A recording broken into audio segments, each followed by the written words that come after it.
Hello everyone, मेरा नाम अभिषेक है। और आज मैंने ध्रुव राठी की एक वीडियो, जो कि उन्होंने यूएस कैपिटल में जो बहुत सारे लोगों ने एक काइंड ऑफ हमला सा कर दिया था, राइट क्रिएट कर दिया था, उसके बारे में एक वीडियो बनाई है। और उसे रिव्यू करना चाहता हूँ, देखता हूँ कि इसके बारे में उनके पास कहने के लिए क्या है। मुझे पता है कि ध्रुव राठी एक बहुत ही पोलराइजिंग फिगर है। Polarising not in the sense कि वो पोलराइज करने की कोशिश करते हैं नेसेसरीली, बट उनके बारे में जो व्यूज़ हैं वो बहुत पोलराइजिंग है। कुछ लोग उनको मोस्टली सेंटर से जो राइट के लोग हैं वो उनको बहुत ही नेगेटिव टर्म्स में देखते हैं या आंकते हैं, और सेंटर से जो लेफ्ट के लोग हैं वो उनको बहुत पॉजिटिव लाइट में देखते हैं। तो let's see, anyways let's see कि क्या उनका कहना है ये जो यूएस कैपिटल में इंसिडेंट हुआ था उसके बारे में। नमस्कार दोस्तों। इमेजिन कीजिए इंडियन पार्लियामेंट में एक नए नमस्कार। प्रधानमंत्री को इलेक्ट किया जा रहा है। इसी समय पार्लियामेंट के बाहर लोगों की एक भीड़ इकट्ठी होती है हथियार लिए। ये भीड़ बहुत गुस्से में है। दीवारें टाप के सिक्योरिटी बाईपास करके ये पार्लियामेंट के अंदर घुस जाती है भीड़। लोकसभा राज्यसभा के अंदर घुस के तोड़फोड़ करना शुरू कर देती है और पार्लियामेंट के बीचों बीच दंगे होते हैं। कैसा लगेगा सुनकर? ऐसा ही कुछ हुआ दोस्तों दुनिया की ओल्डेस्ट डेमोक्रेसी यूएसए में।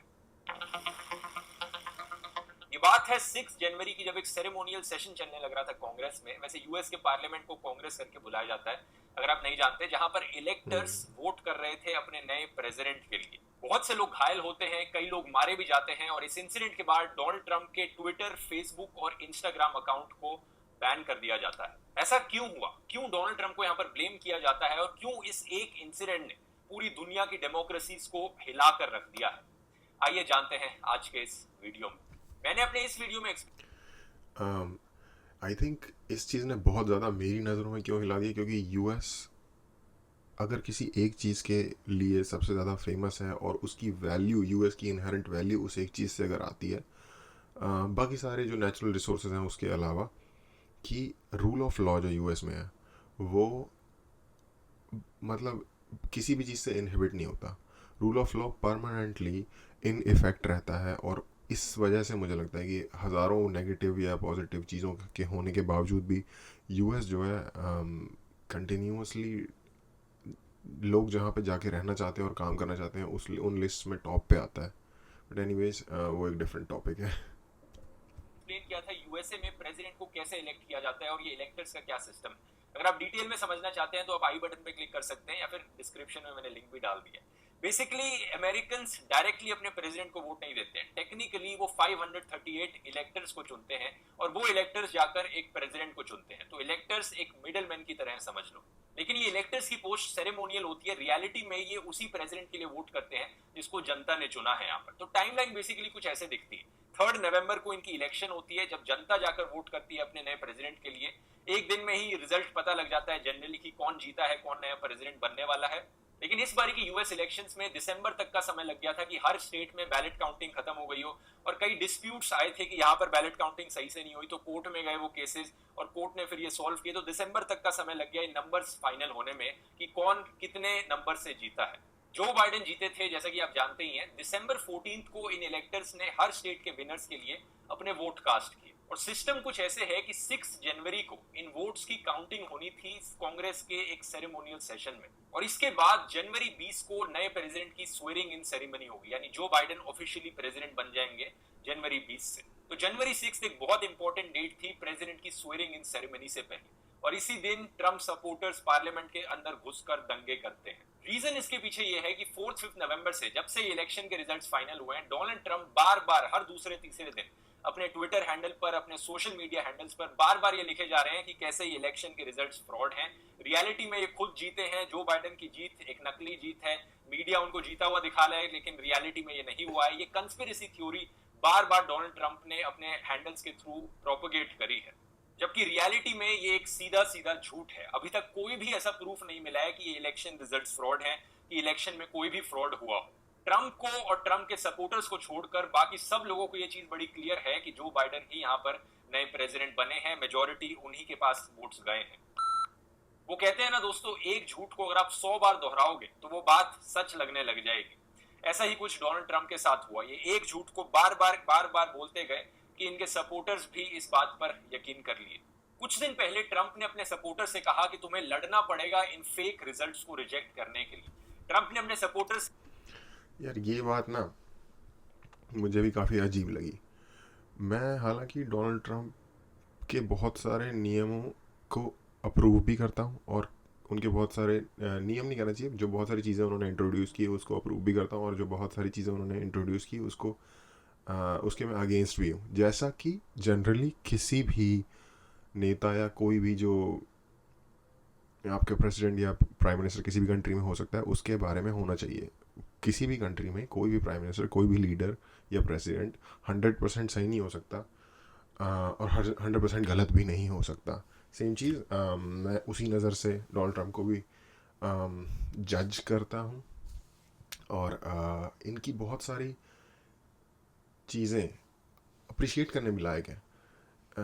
जैसे कि इन्होंने जो कदम इकोनॉमी पे उठाए थे उसकी वजह से रियली यूएस की इकोनॉमी को बहुत पॉजिटिव बूस्ट मिला था।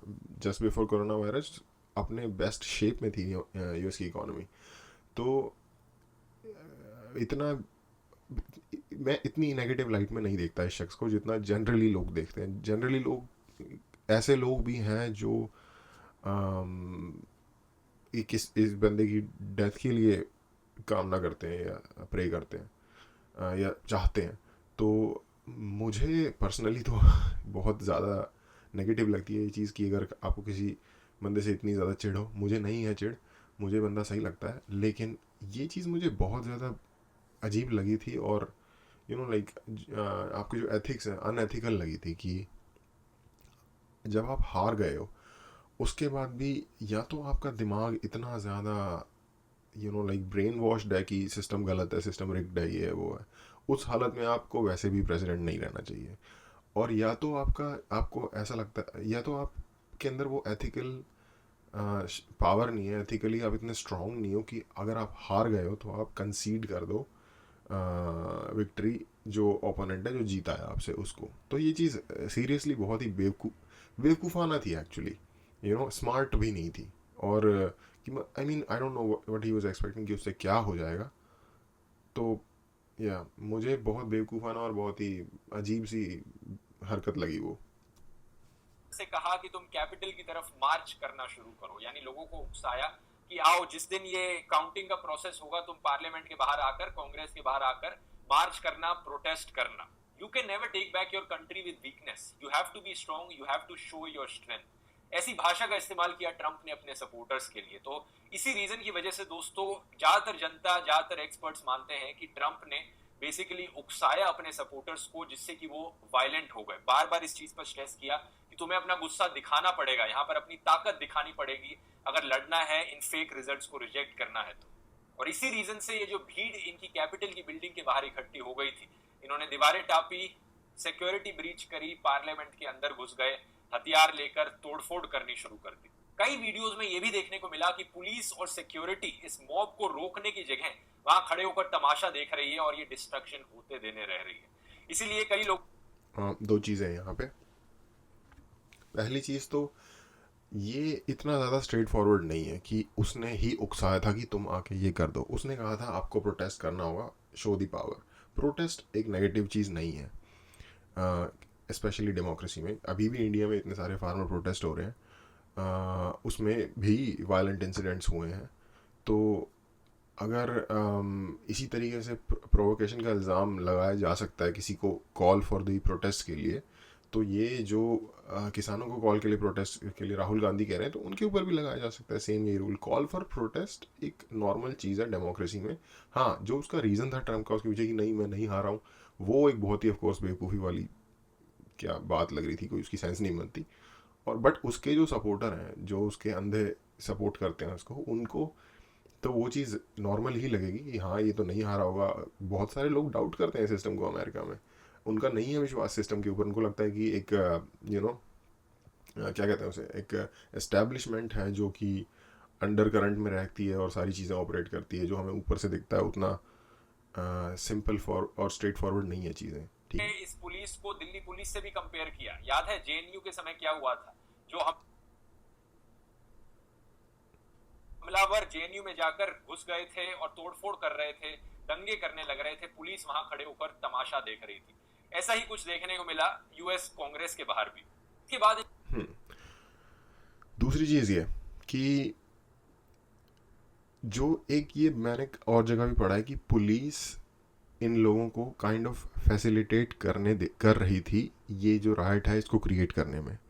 इस मामले में अगेन ये भी एक ऐसा ऐसा मामला है जिसको कि आपको सिचुएशन के हिसाब से समझना होगा। आप सिर्फ ऐसे एक ब्लेटेंट जजमेंट नहीं दे सकते वन साइडेड। उसका रीज़न ये है, मान लो वहाँ पर 10,000 बंदा आ गया, सिक्योरिटी के लिए वहाँ पे 200 इंसान थे या 500 इंसान थे, ठीक है।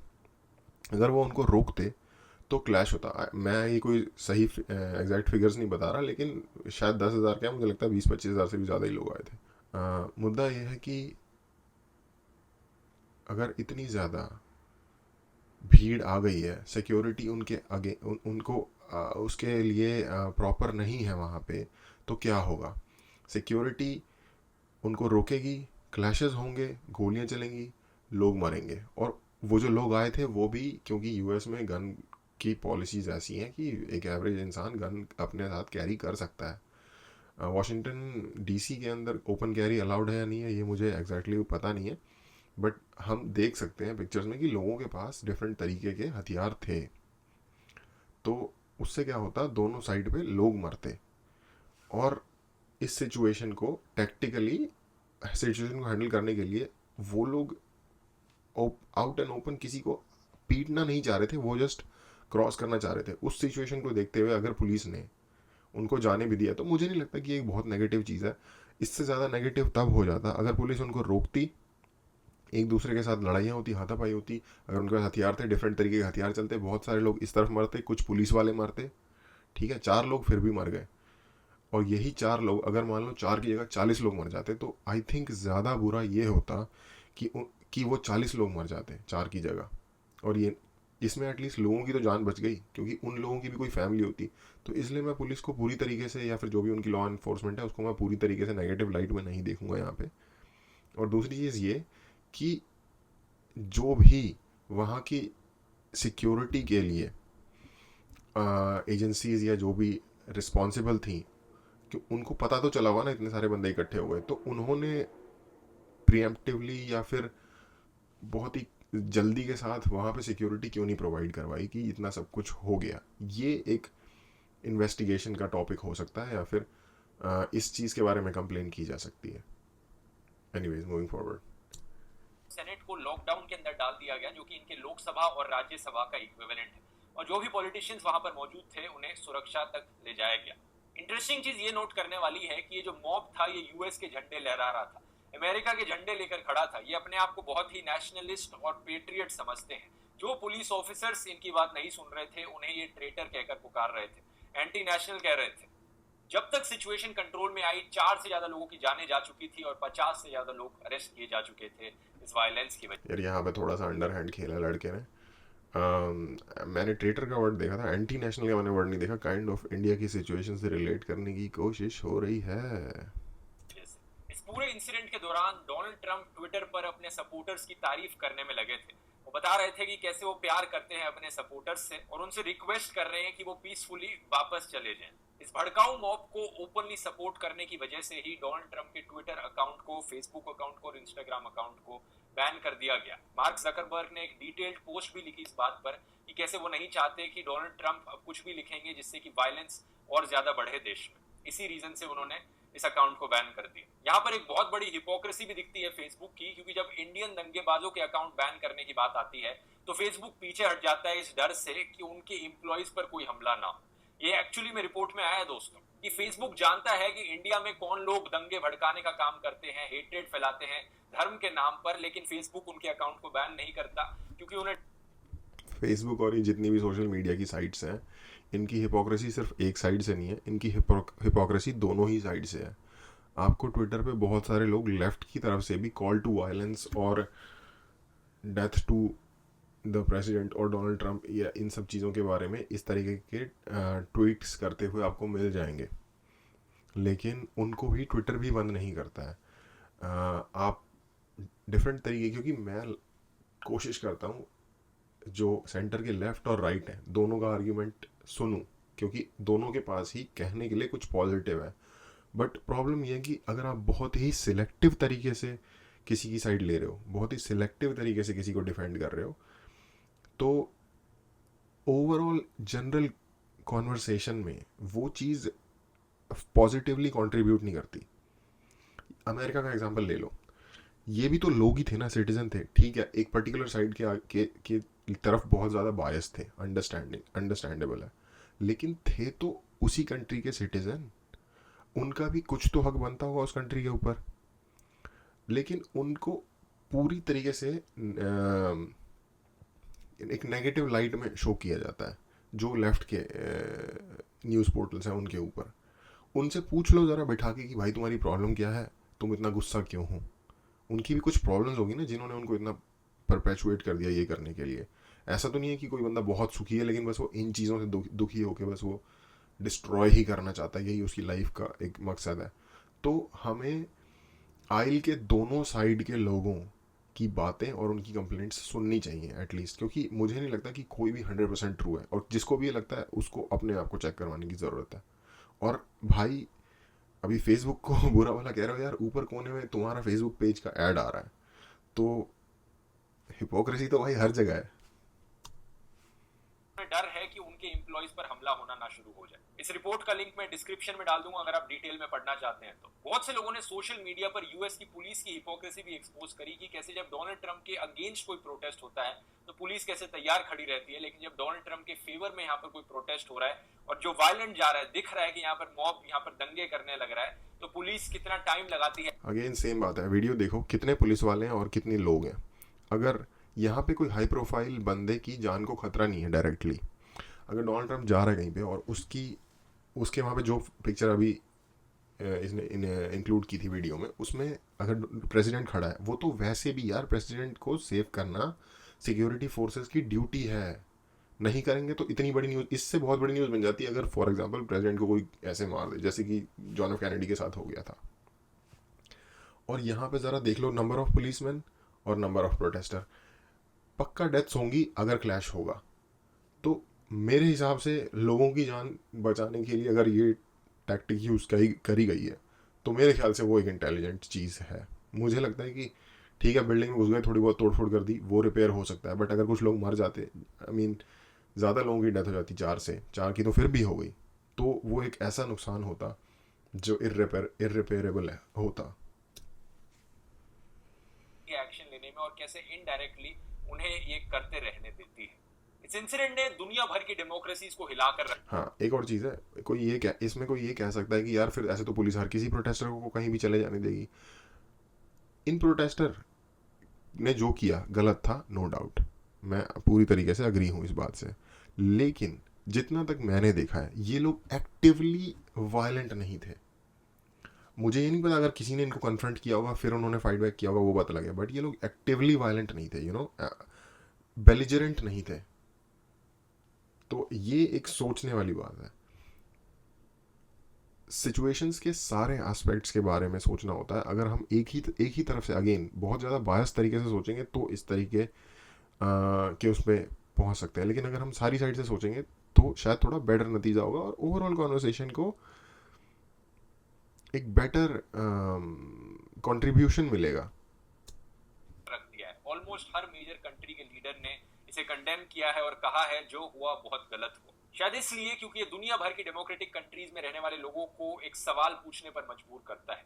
जब दुनिया की ओल्डेस्ट डेमोक्रेसी में ये हो सकता है तो क्या हमारी डेमोक्रेसी सही में स्टेबल है? मेरी राय में दोस्तों ये इंसिडेंट दिखाता है कि आज के जमाने में कैसे एक झूठ, एक कंस्पिरेसी थ्योरी जो इतनी ज्यादा फैलाई जाए, चाहे उसे सारे फैक्ट चेकर्स डिबंक क्यों ना कर दें, लेकिन एक इमोशनली मैनिपुलेटिव झूठ भी काफी है जनता को भड़काने के लिए, यहाँ पर दंगे कराने के लिए। नहीं यार, ये बहुत ही रिडक्टिव आर्ग्यूमेंट है। मुझे नहीं लगता कि जस्ट बिकॉज उसने 4-5 बार ट्वीट कर दिया कि मैं नहीं हारा इसलिए इतने सारे लोग आ गए, क्योंकि इतने बड़े भीड़ को कोऑर्डिनेट करने के लिए टाइम लगता होगा। लोग, ऐसा तो नहीं था कि वो सारे लोग कहीं एक जगह बैठे थे और सिग्नल मिला और वो सब आ गए, ऐसा नहीं होता। मैंने भी रिपोर्ट्स पढ़ी हैं न्यूज़पेपर में। एक मिशिगन का एक बहुत ही छोटा टाउन है, विलेज 200-300 लोगों का है, जहाँ से one of the leaders of this whole protest thing operate कर रही थी। एक लेडी थी, एक्स US आर्मी की। उसने बताया है कि हम इस चीज़ के लिए जो हम नेटवर्क बना रहे थे, जो हम कोशिशें कर रहे थे, वो तो हम कई ऑलमोस्ट सालों से कर रहे हैं। वहाँ पे ऐसे ऐसे ग्रुप्स इंट्रेंच्ड हैं, स्पेशली सदर्न यूएस में के जो स्टेट्स हैं वहाँ पे, और जो ये आपका जिसको क्रिश्चियन बेल्ट कहते हैं, जो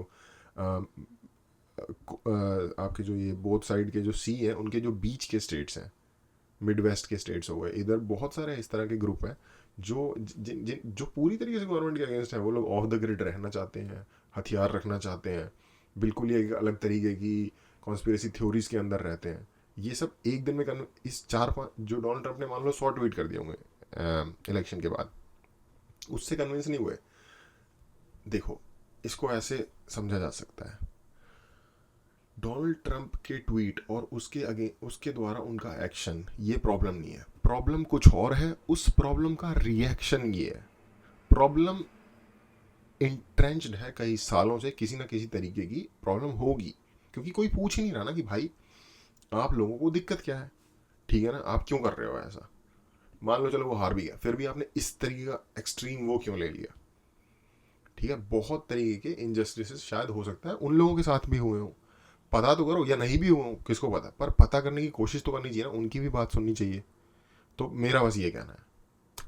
अब अपने देश में ही देखो, एक व्हाट्सएप रूमर किसी गांव में फैल गया, वही काफी होता है एक मॉब लिंचिंग कराने के लिए। तो मेरी राय में ये जो यूएसए में हुआ, एक तरह से उसी का ही एक सोफिस्टिकेटेड वर्जन समझ सकते हो। ये मैं भी एग्री करता हूँ कि रूमर्स जो होते हैं, फेक न्यूज़ जो होती है, वो प्रॉब्लम क्रिएट, गलत फहमी दुनिया की बहुत बड़ी बड़ी प्रॉब्लम्स क्रिएट कर चुकी है।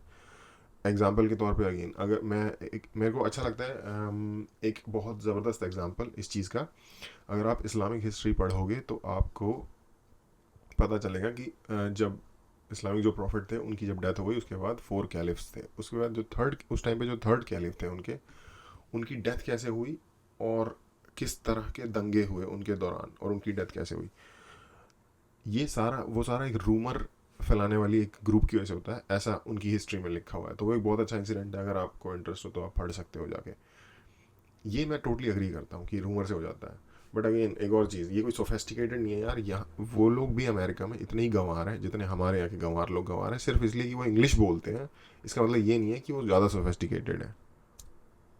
ये इंसिडेंट हमें ये भी दिखाता है कि कैसे एक जोकर पॉलिटिशियन काफी है पूरे देश के डेमोक्रेटिक इंस्टीट्यूशंस को खत्म करने के लिए। ये दुनिया भर की बाकी डेमोक्रेटिक कंट्रीज के लिए एक लेसन है कि कैसे हम डेमोक्रेसी को फॉर ग्रांटेड नहीं ले सकते यहाँ पर। उम्मीद करता हूँ दोस्तों ये वीडियो आपको इन्फॉर्मेटिव लगा होगा। इस वीडियो को शेयर कीजिए ताकि ओवरऑल मैं अग्री करता हूँ जो भी ध्रुव ने यहाँ पे बोला, एक्सप्लेन किया पूरे इशू को अच्छे तरीके से।